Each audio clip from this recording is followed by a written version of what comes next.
Hey everybody, Shoebox Legends here. Thanks for joining me again today in the overhead angle. We're going to celebrate another completed accomplishment here in the hobby. Feels a little odd for me. I'm used to being that guy who has no focus at all, but just kind of by random chance happen to wrap up two very long-standing projects that took me longer than 10 years to complete, and just knock them both out in the same month here, which is really just unheard of, and I couldn't be happier with the way that things turned out. The first video that you may have caught recently was I showed the 2011 Topps Cognac Diamond Anniversary Parallels and my completion of the Legends variation run. I've got all 74 short print Legend variations in Cognac Diamond Anniversary format from 2011 Topps, so really awesome to put that one to bed. And the other project that I am finally putting to bed 10 years later also involves the year 2011. It is the Topps Chrome Atomic Refractor baseball cards. Obviously, I've spoken at length about how atomic or cracked ice effect is my favorite shiny parallel that exists. And Topps, really just blew me away back in 2011 with the Chrome release, because these were somewhat attainable for really the only first and only time to date. So they've done atomic refractors like this in Topps Chrome baseball, quite a few years, and they may still do them, I'm not sure. But a lot of those years they were numbered out of 10. And so getting your hands on a card numbered out of 10 is tough, for any player. And, there's no chance of completing a set of cards numbered to 10. But in 2011, for whatever reason, these atomics were numbered to a much more reasonable 225. You can see this extra David Ortiz I have here is 190 of 225. So, quite a bit more plentiful than the atomics were in any other year. And that was enough to motivate me, combined with my stumbling upon a small lot of decent sized lot of about 80 or so of these. And I decided back then I'm going to go for the complete set. These are the only two doubles I have left. Two pretty good ones, though, in A-Rod and Big Poppy.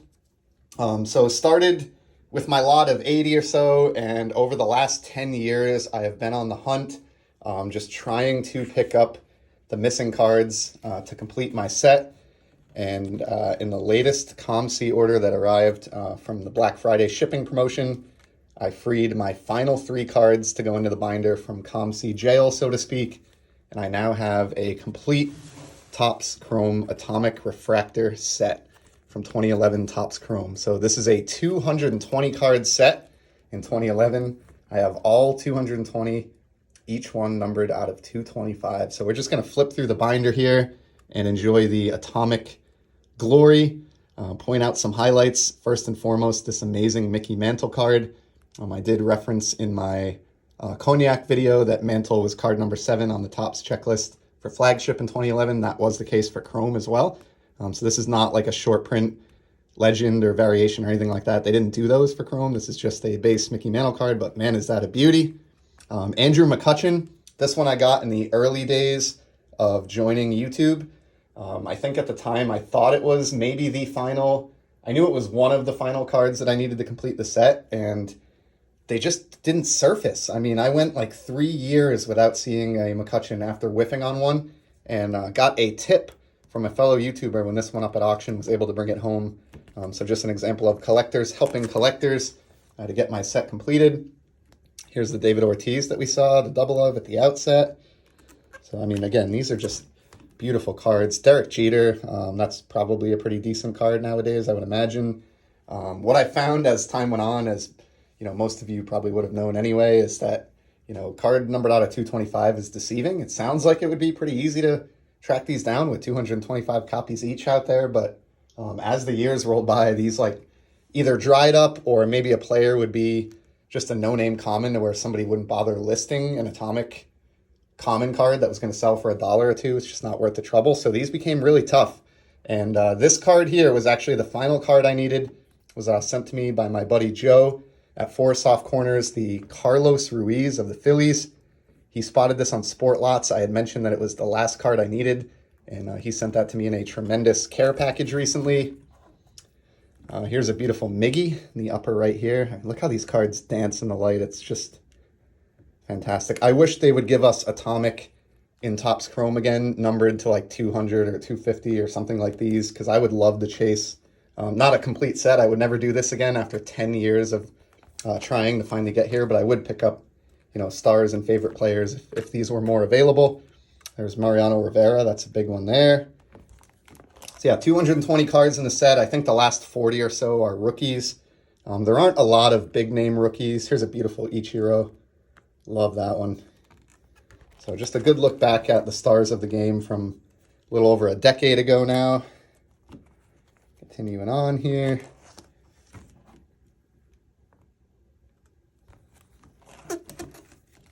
Nelson Cruz, Roy Halladay, Hall of Famer, rest in peace. Joe Mauer. Just great stuff. Jorge Posada. There's a Todd Helton. Shout out to Ken. Ken's cardboard. Shane Victorino, the Flying Hawaiian. Here's the A-Rod that we saw the double of at the beginning. Shin-Soo Choo. This was one of the 3 that was held up in my ComC account that I just slid into the binder recently. And then this is another tough card. I mean, this is nowhere near a rookie card or even like an early career card of Clayton Kershaw, but he's, relatively highly collected, so not a super easy one there. That was a bit of a challenge. Justin Verlander. So we got obviously a lot of our best pitchers here of the 21st century. Jimmy Rollins, Strasburg, Jacoby Ellsbury, blast from the past there. Yeah, just beautiful cards. Can't say enough about how these look in person. Even if you can't get a star player, if you're just a fan of a particular team and you have a ComC or a Sportluts account or even look on eBay, I would just recommend picking up a common card from this release just to have one, in your collection. They just look stunning. I know Joe, who sent me the Carlos Ruiz at 4 Soft Corners, he's got a Chase Utley PSA graded copy. Here's Pujols, one of my favorite hitters of the 21st century. So just great stuff here. Dustin Pedroia and Troy Tulowitzki. Couple great infielders there. Beltre, future Hall of Famer for sure. And then we get into the rookie cards here. So you can see starting here with, I think this would be card number what would that be, 180? No, 170. So it looks like there's actually about 50 rookies in here. But Eric Hosmer is one of the tougher ones. And he's not a huge name or highly collected, but just because it is a serial numbered rookie and he had a good career, that card's a little bit tough. I do have a gap here in the binder, and this one is reserved for what is definitely the biggest rookie in the set.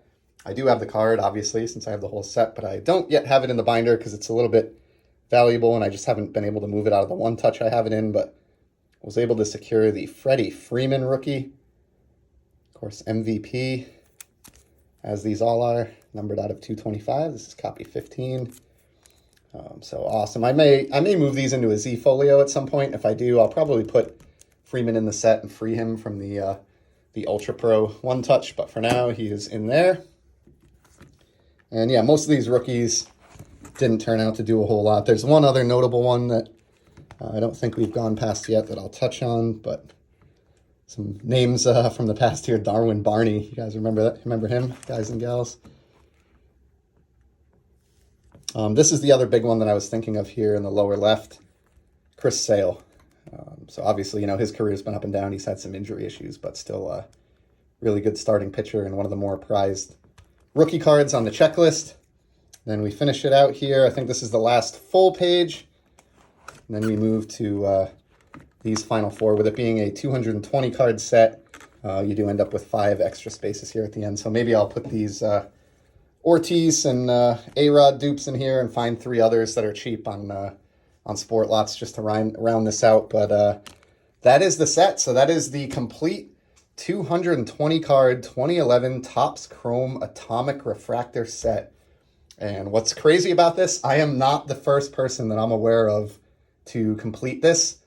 Saul here on YouTube, BD Kane, he has completed a 2011 Topps Chrome Atomic Refractor set as well. So this is, to my knowledge, this is the second complete set of 2011 Topps Chrome Atomic that exists. I feel like those may be the only 2. I mean, the odds of anyone else hand collating one of these with only 225 copies apiece and all the player collectors out there and things like that, I feel like that that may be it, but I'm proud to be in the club with Saul, and just really, really rewarding to knock this off. There's almost nothing better in the hobby than finishing a project that you stayed dedicated to for a decade to get done. It took a lot of commitment to get here, a lot of searching and networking and talking to others in the hobby and trading and you name it. It was a ton of work, but it's really rewarding to have it all together. And I certainly appreciate you stopping by to spend 10 minutes of your valuable time to check it out with me here on the channel. So 2011 Topps Chrome Atomic. Thank you so much, and I'll be back in the very near future with some more sports card content. Until then, take care, stay safe, and enjoy the hobby.